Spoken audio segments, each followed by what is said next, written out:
Monsoon सत्र के 5वें दिन लोकसभा में विपक्ष ने महंगाई जीएसटी पर जमकर हंगामा किया।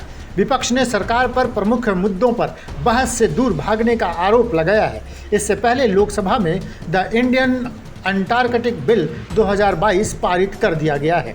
बिल के जरिए अंटार्कटिक के एनवायरनमेंट और उससे जुड़े इकोसिस्टम को बचाने के लिए भारतीय उपायों का इस्तेमाल किया जाएगा।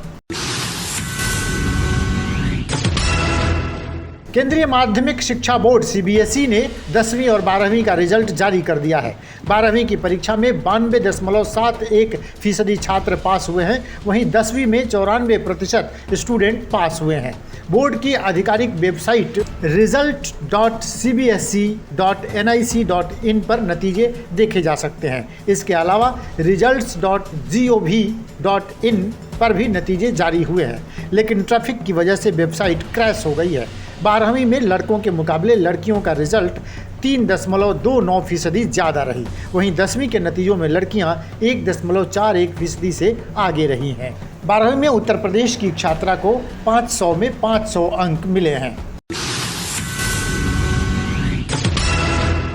दिल्ली के उपराज्यपाल वीके सक्सेना ने मुख्यमंत्री अरविंद केजरीवाल की शराब नीति की सीबीआई जांच के आदेश दिए हैं। उपराज्यपाल सक्सेना ने नई एक्साइज पॉलिसी पर मुख्य सचिव नरेश कुमार की रिपोर्ट के बाद यह एक्शन लिया है। इस रिपोर्ट में सीधे डिप्टी सीएम मनीष सिसोदिया का नाम लिया गया है। कहा गया है कि नई नीति के जरिए शराब लाइसेंसधारियों को फायदा पहुंचाया गया है। जमशेदपुर के गोलमुरी स्थित पुलिस लाइन में उस वक्त हड़कंप मच गया जब महिला कांस्टेबल और उसकी मां बेटी की धारदार हथियार से हत्या कर दी गई। ट्रिपल मर्डर के बाद बदमाशों ने घर के गेट पर ताला लगा दिया और मौके से फरार हो गए। 2 दिन तक जब महिला सिपाही ड्यूटी पर नहीं गई तब उसकी खोजबीन शुरू की गई। इस दौरान 2 दिनों तक तीनों शव कमरे में बंद रहे। किसी को इस बात की भनक तक नहीं लगी कि तीनों की हत्या कर दी गई है।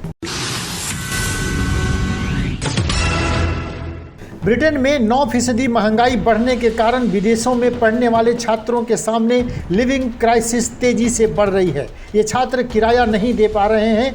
जो छात्र अपने रिश्तेदारों के घर पर रह रहे थे, बढ़ती महंगाई के कारण उन्हें भी बाहर का रास्ता दिखा दिया गया है।